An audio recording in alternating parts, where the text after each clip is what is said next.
आज यति जल्दी आउनुभयो कामबाट जल्दी छुट्टी भयो के लिएर आउनुहोस् आज आज यो लिभर चिकन पनि मिक्स छ तिमीलाई हड्डी मनपर्छ नि यसो मिक्स गरेर लिएर आएको छु मैले आज बनाएर देऊ त पुरा भोक लागिरहेछ आज दाल राइस और यो ओके ल बनाएर देऊ आज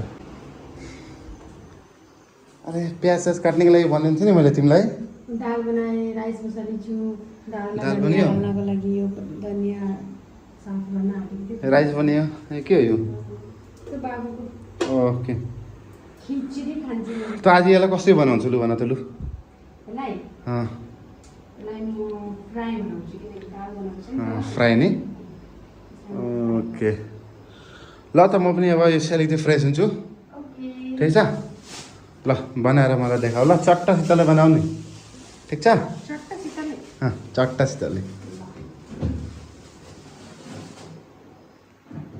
ओके ल भिग्यो पानी आइरहेको छ कोसँग ल्याउनु भएको मलाई मन पर्ने दिएछ त हो घाँटी घाँटी त मैले भन्नु तिमीलाई मनपर्छ भनेर खै देखान् त्यता मान्छेहरूलाई चाहिँ मन पर्दैन अरे मलाई चाहिँ एकदम मनपर्छ के भन्नु के भन्नु न अरे मलाई चाहिँ मन पर्ने भनेको पङ्केटा घाँटी यस्तो यस्तो घाँटी के त्यही भएर चाहिँ मैले लिएर आएको तिमीलाई मनपर्छ होइन तिमीलाई मनपर्छ भनेर क्या घाँटी पङ्केटा मनपर्छ हो मलाई किन पहिला म हड्डी जस्तो देखाएँ भने मलाई हड्डी नै मन परेको होला पहिला म धेरै हड्थेँ लोकल कुखुरा हुन्छ नि लोकल कुखुरा जस्तो धेरै मन पर्छ त्यति नै थिएन गाइस भर्खर हाम्रो रुम सिफ्टिङ भएको 1 महिना मात्रै भएको छ एक महिनै भएको छैन यो सामान यति छैन अहिले भर्खर यति नै जोडेको छ अहिले एडजस्ट गर्दैछौँ गाइस धीरे धीरे होला नि आस्ते आस्ते हुन्छ सबै सुन्छ यति नै छ हजुरहरूको माया र सपोर्टले यार यहाँ यसले धनिया और प्याज काटिसकेको छ यहाँ सिटी मन लागिसकेको छ होइन यस हाँसी धोएर पनि अब रेडी भइसकेको छ यस्तो दिन्छ नि मैला सैला सबै दिन्छ साफ गर न उसले थोरै साफ गरेर दिन्छ हो कि होइन गाइस ल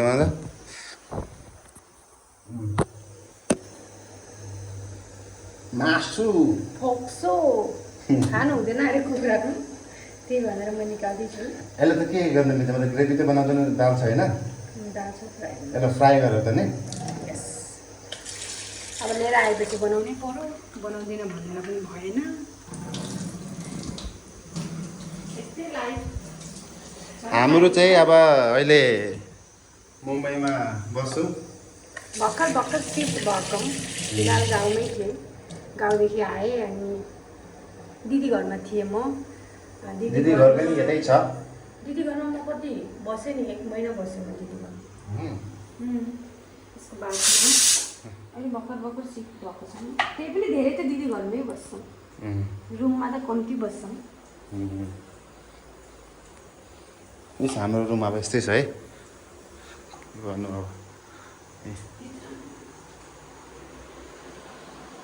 नानी सुतिराखेको चाहिँ यही हो चान्स नानी सुतेको बेला फटाफट काम सक्नुपर्छ लु सकिहाल त लु जल्दी जल्दी बना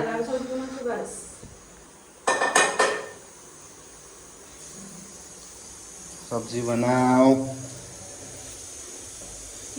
इस यो त नि नेपाली घरमा अब यो त हरेक घरमा हुन्छ है यो खराब भएको छैन यो हो तामाको अचार कहाँबाट आएको ससुराली घरबाट न के ससुराली होइन ससुराली घरबाट आएको यो अचार बहुत राम्रो लाग्छ मलाई चाहिँ अरू यो अझै एउटा छ यहाँ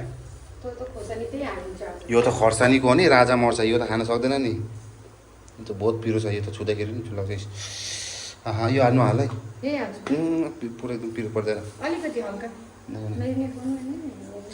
मेरिनेट गर्नु पर्दैन सिम्पलमा बनाऊ जस्तो तिमीले बनाउँछौ टमाटर नहाल्ने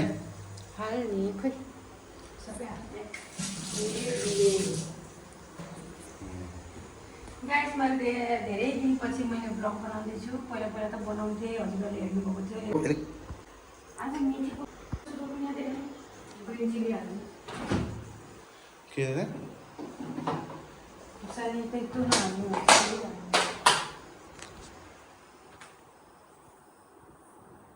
हारियो खुर्सानी बेसी नहोला, पिरो त चाहिँदैन। बुझ्यौ नि? यहाँ कराई तातिसक्यो त? प्याज हाल्दैनौ?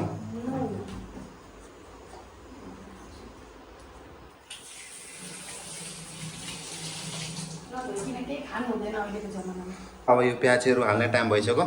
ल मजाले खरिएछ है कराई त।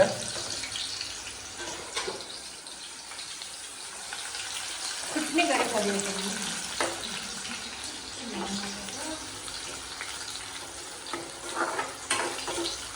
नेपालीको किचन यस्तै हुन्छ गाइस।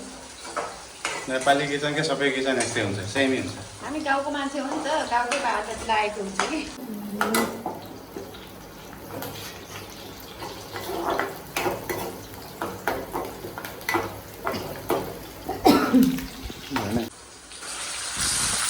अब चिकनको टाइम आयो है। चिकन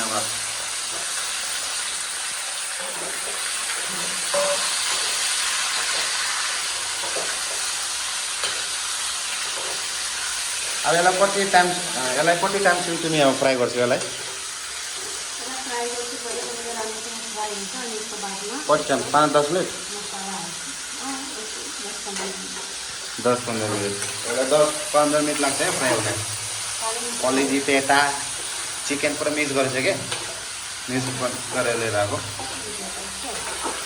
130 आधा किलो, 160 रुपियाँ हो नि त किलो।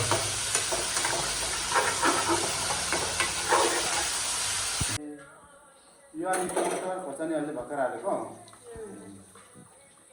मसला नि नमक, हल्दी, मसला, जीरा मसला,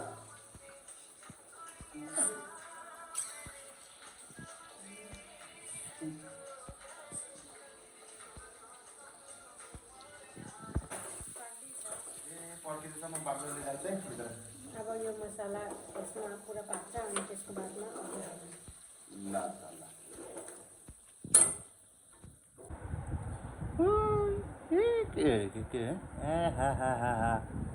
टेस्ट गर्नु अनि भन्नु कि मलाई यो चिकन कस्तो लाग्छ। यो चिकन त हेर्दाखेरि यस्तो लागिरहेछ नि, अब खाँदाखेरि कति टेस्ट होला। बहुत तातो छ रे, बहुत गरम छ। गरम गरम कसरी खानु यति गरम? बारिश के मौसम में गरम गरम खाना चाहिए। कस्तो भएको छ भन्नु?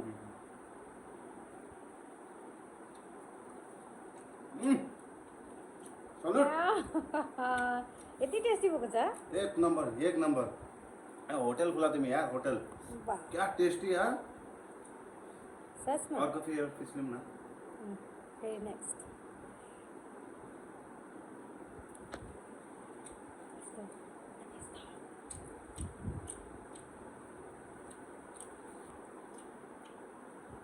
एक नंबर, बहुत टेस्ट भएको छ। बाबु बस एकछिन म खान्छु ल। आजको लागि यति हो न गाइस, यति नै हो। अब भेट भएको नै सिंपल रेसिपी हो गाइस। चलो गाइस, आजको लागि यति नै हो। अब अर्को ब्लगमा भेट गरौँ ल। अब केही नयाँ अब by by by by by by by by.